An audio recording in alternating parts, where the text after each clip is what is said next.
with coverage you can count on. This is the Erie News NOWCAST. Good evening, I'm Mike Ruzzi, and thanks for joining us for tonight's edition of the NOWCAST. Former Governor Tom Ridge has been hospitalized after suffering a stroke today.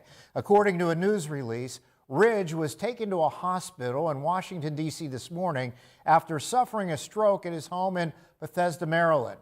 A rep says he was conscious when he arrived and later underwent a successful procedure to remove a blood clot. He's in critical but stable condition, and Ridge's family is asking for prayers for a full recovery. We'll continue to follow this story as it develops online and on air as well. And today is a 2-week notice for Pennsylvanians who are struggling to pay rent.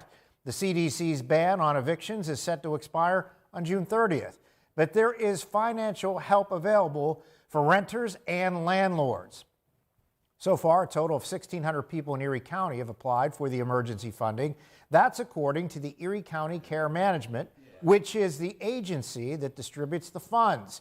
Executive Director Charlie Barber says they have received about 40 applications a day, and those who qualify receive an average payment of $5,000.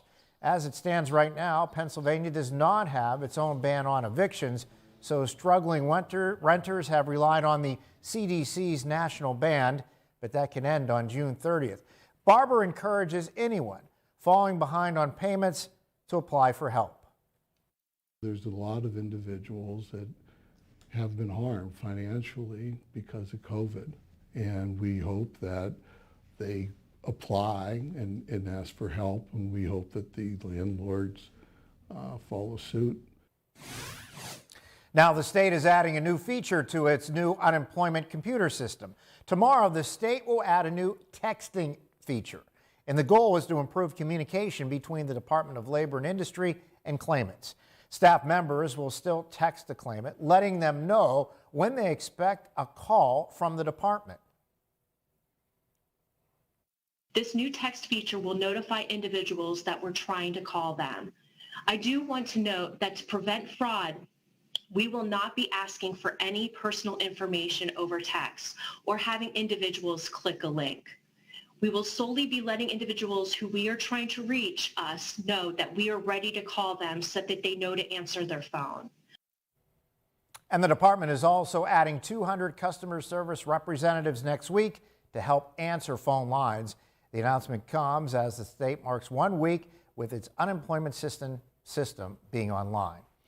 Now, a local group is tackling trash left behind on Presque Isle beaches, and they're doing it with their bare hands. Save Our Beaches Presque Isle is an environmental group creating awareness about the dangers of leaving garbage behind. Every week, this group picks up what's left behind, and today the group visited Beach 6, and in a couple of minutes just found leftover cigarette butts, glass, and several pieces of plastic and paper. The group's organizer says she is making it her mission to keep the beaches clean. It's our right to have clean air and clean water, and without rules and regulations on plastic and the garbage that we see all over the beaches, it's up to us to have that personal responsibility until there are rules and regulations that make it where we can ban. Ultimately, I'd love to see plastic banned. And the group's ultimate goal is to create change in the community. Wegmans is warning customers that personal information may have been exposed. The grocery chain is notifying customers that 2 of its databases, which hold customer information, weren't locked down. Information included names, addresses, phone numbers, shoppers club information, and emails. The company says it was alerted to the issue in mid-April and has corrected it. Company leaders say they have fixed the configurations and secured the affected information. Wegmans says customers don't need to do anything, but changing your password could add an extra layer of security. Erie County says a new mobile app will help connect first responders. The county's Department of Public Safety has launched the new Crew Force app to connect first responders in the Erie County Dispatch Center. The app lets users get information specific to their role on a scene. In addition to basic dispatch information, the new app features building floor plans, fire hydrant locations, and estimated arrival times for other responding units.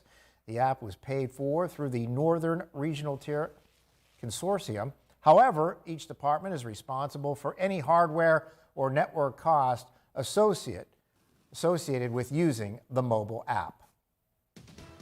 Erie News Now is your home for everything around the upcoming Tokyo Olympics. And new tonight, a 2013 graduate from Cathedral Prep is on the fast track to qualify.